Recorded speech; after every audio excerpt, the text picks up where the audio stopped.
Hey Adventures, today we are doing the Nerdy Narrative book tag. This was created, I think, by Codex Cantina, and I guess I should say that we were kind of tagged by Light Reading Reviews. He did this tag and kind of did an open-ended tagging session at the end, whereas if you liked it and you wanted to do it, say that I tagged you type thing. So that's kind of where we're at with this one. It's been one that's been on my radar for a little while, and one that I've thought sounded interesting, so we're doing it. Science fiction. What is a futuristic or imaginative element in a book that you are glad is not real? We did not think through these answers, so we're kind of doing them off the fly. On the fly? On the fly. Dinosaurs in Jurassic Park that eat you alive. Yeah, that's a good one. The ones that spit the venom that melts your face and then they come eat you alive once you're blind. They eat your guts, they go for your guts and they pull your guts, sorry. I guess I could kind of say something along the lines of like the socialist government in Hunger Games or something like that. That's kind of a little bit of a cop-out answer, but I can't really think of anything else at the moment, so we'll go with that. Horror. What has been the scariest moment for you while reading a book?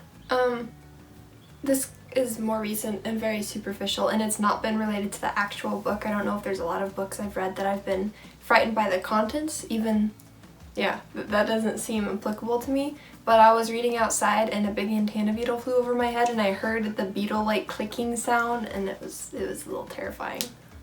That might be better than mine now. I mentioned mine last night to her, and mine is I was riding on the public transportation bus and I was afraid that I was going to miss my bus stop, so I had to stop reading. Fantasy. What would you import from a fantasy world into our own world? Burning metals, that's just cool. Dragons, unicorns, griffins.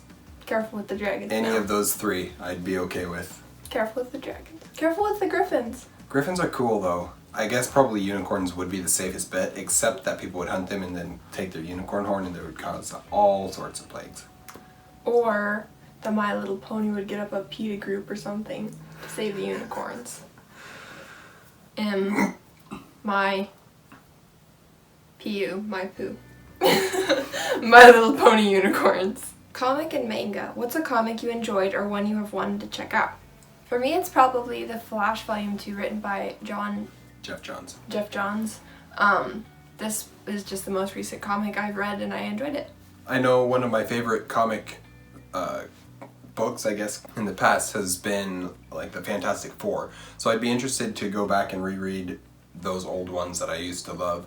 But I really want to check out the Green Lantern run by Jeff Johns, because I've heard that that's absolutely amazing. Literary fiction and classics. What's a classic book that you've been meaning to get into but haven't yet?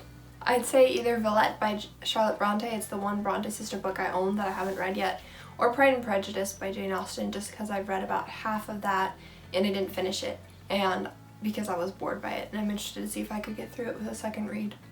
Any Jane Austen book, really. I haven't completed any of hers. I had one in my brain just a couple of seconds ago and now it's gone, so let me see if I can pull it back out again. It's not coming, so I'll revert back to my other one. Tom Sawyer, I haven't read it yet. I need to. Oh, I remembered it. The Last of the Mohicans by... I don't remember who it's by. But that's the one that I was thinking of. The Busy Bee. What book would you like to share with all your friends? As far as my most recent read, probably Operation Grendel by Daniel Schwabauer, my most recent favorite, because it's a really great book that I think would span a lot of different tastes. And then A Monster Calls by Patrick Ness is one of my all-time favorite stories and one that I would recommend to just about anyone. I would never not recommend Lord of the Rings to somebody, so I'm going to go with some different picks for this one. Dawn of Wonder by Jonathan Renshaw. I've talked about a fair amount on this channel, and it's a bigger book, so it's also a fantasy, so it's not going to meet everybody's tastes, but I thought it was really well done, especially for a debut novel, debut author, and it is just way better than I was even hoping it was going to be at that point. And then the other one that I would say is probably really anything from Brandon Sanderson, specifically Mistborn or Warbreaker. Those are both really easy ones to get into and to start into his fantasy world. I understand that lots of people have read Brandon Sanderson, but those would probably be my recommendations. And I probably should try and come up with a non-fantasy one, but it's not coming right now.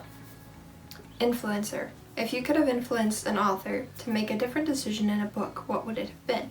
So I recently read Ready Player One by Ernest Cline, and I would influence Ernest Cline to make his character consistent, the main character consistent, because when you don't have a consistent character, the reader sits there and scratches their head and go, what just happened? This is not what the character was before, now they're a different person.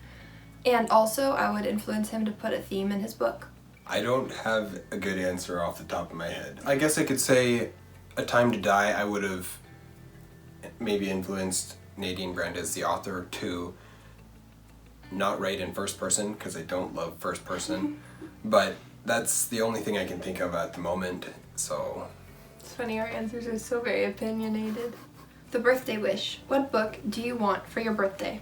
See, I just had my birthday and I got the book I wanted for my birthday, so I haven't come up with the next one yet. But the book I want most right now, that's kind of at the front of my mind, is Shadow by Kara Swanson. It's the second book in the Heirs of Neverland series. I read the first one and I really like it. And I have the book on pre-order. It doesn't come out till July 13th, but I'm anticipating that book. Again, I also just had my birthday, so I don't really have a great pick. There is a specific edition of The Return of the King that I wouldn't mind having, but other than that, I don't really have a great answer that I could think of right now. There's plenty of books. Really, any book is a good birthday present or Christmas present for me. The invite. Who are you inviting to your Booktube party? Tag some friends to share cake with. I don't share cake. I don't eat cake. Actually, I do, but we're happy to have our friends come over. That's I'm true. just not gonna give them my cake. But that being said, we also aren't going to tag anybody. We're going to leave this open like Light Reading Reviews did, and if you want to do it, go for it. We'd be happy to watch. Let us know if you do it. I think that's it. We post videos every Monday and Thursday. We have our social medias linked down in the description below, and I think that's it. Is that all we normally say? Yeah, like and subscribe, I guess. Thanks for watching. Stay warm.